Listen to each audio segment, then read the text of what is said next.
নোনাইপাৰা চাহ বাগিচাত আন্তৰ্জাতিক শ্ৰমিক দিৱস উদযাপন 2024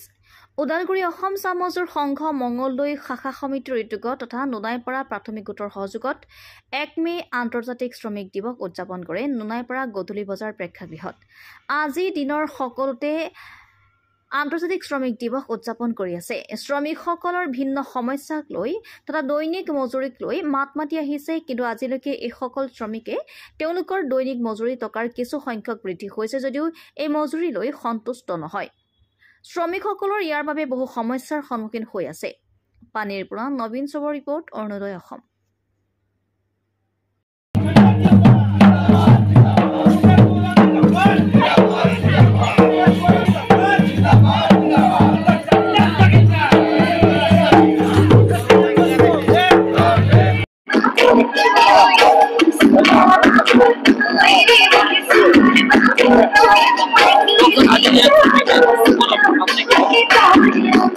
আজি আমাৰ অসম চাহ মজদুৰ সংঘ মঙলদৈ শাখাৰ উদ্যোগত আমাৰ 22টা বাগিচা গোটৰ সহযোগত আমাৰ নোনাইপাৰা চাহ বাগিচাতে আমি শ্ৰমিক দিবস উদযাপন কৰো। আৰ ইয়াতে আমাৰ বাগিচা গোটৰ সভাপতি সম্পাদক, মহিলা কমিটিৰ সম্পাদক সবে উপস্থিত থাকে। আৰ আজি আমি এই শ্ৰমিক দিবস উপলক্ষে আমি সৰকাৰক এতিয়া আহ্বান জনাম যে আমাৰ মাজৰ পৰা বহুতো MLA বিধায়ক হল, মন্ত্ৰী হল, খালি মন্ত্ৰী বিধায়ক বনালে নহব, কিন্তু আমাৰ যেটো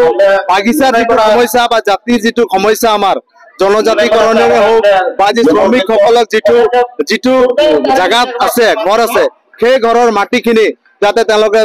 নামাকৰণ কৰিব লাগে, পট্টা দিয়াৰ ব্যৱস্থাটো কৰিব লাগে। আৰু আমাৰ শ্ৰমিকৰ যেটো মূল সমস্যা, শ্ৰমিকৰ দৰমহা বৃদ্ধি কৰিব লাগে, সেই হিচাপে যাতে চাহপাতৰ দামটো যেটো সব বস্তুৰ দাম নিৰ্ধাৰণ কৰা হয়, যাতে চৰকাৰেও যাতে চাহপাতৰ দামটো যাতে নিৰ্ধাৰণ কৰে, তেতিয়াহ'লে আমাৰ পাবলগীয়া শ্ৰমিকসকলৰ দৰমহাসকলেও যাতে মালিকসকলে দিয়াত বেছি সুবিধা হ'ব বুলি আমি অনুভৱ কৰোঁ। কাৰণ দিন বস্তু বাহিনীৰ যি হিচাপে দাম বাঢ়িছে, চাহপাতৰ দাম আমি যি শুনিছো যে দিনক পৰা দিন চাহপাতৰ দামটো কমিছে, সেই হিচাপে আমাৰ যিখিনি পাবলগীয়া অধিকাৰ বিলাক ঘৰৰে হওক, বহুতো কিবা যি সমস্যা বিলাক আমাৰ আছে বুজিব লগা হৈছে। অসম চাহ মজদুৰ সংঘ আছে আজি ৰাজুয়া প্ৰেক্ষাগৃহে অনুষ্ঠিত হতে পাৰা আজি আমাৰ নোনাইপাৰা চাহ বাগিচা হবলগীয়া শ্ৰমিক দিবস মঙলদৈ শাখা টংলা ব্ৰাঞ্চৰ উদ্যোগত তথা নোনাইপাৰা সহযোগত আজি আমি ৬৬তম শ্ৰমিক দিবস পালন কৰিছো। আৰু এই পালন কৰোতে আমাৰ ব্ৰাঞ্চৰ যিমান বাগান আছে 22টা বাগানৰ আমাৰ মজদুৰ বিলাক সবে গাড়ী লৈ নিজে হায়াৰ কৰি আহিছে ইয়াতে আমাৰ নোনাইপাৰাত। আৰু বহুতখিনি আমাৰ কাৰ্যসূচী আছিল। সৰ্বপ্ৰথমে আমি ফ্লেগ হোষ্টিং আছিল, আমাৰ ফ্লেগ হোষ্টিং আমি 22টা বাগানৰ ফ্লেগ উঠালো। তাৰপিছত আমি শহীদ তৰ্পণ কৰি আমি শোভাযাত্ৰা তোলালো। শোভাযাত্ৰা কৰি এতিয়া আমাৰ নোনাইপাৰাত যিখিনি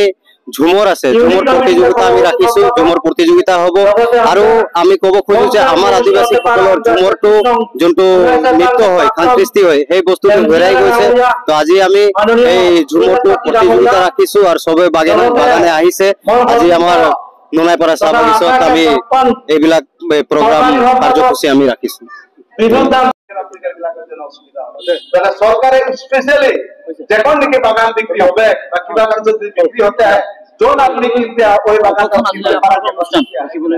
আজি আমি অনুষ্ঠানটো মঙলদৈ শাখাৰ অন্তৰ্গত প্ৰাইমাৰী ইউনিট আছে আৰু এইটো হ'ল নোনাইপাৰা চাহ বাগিচা। আৰু মঙলদৈ শাখাৰ অন্তৰত অলৰেডি আমাৰ 22খন গাৰ্ডেন আছে,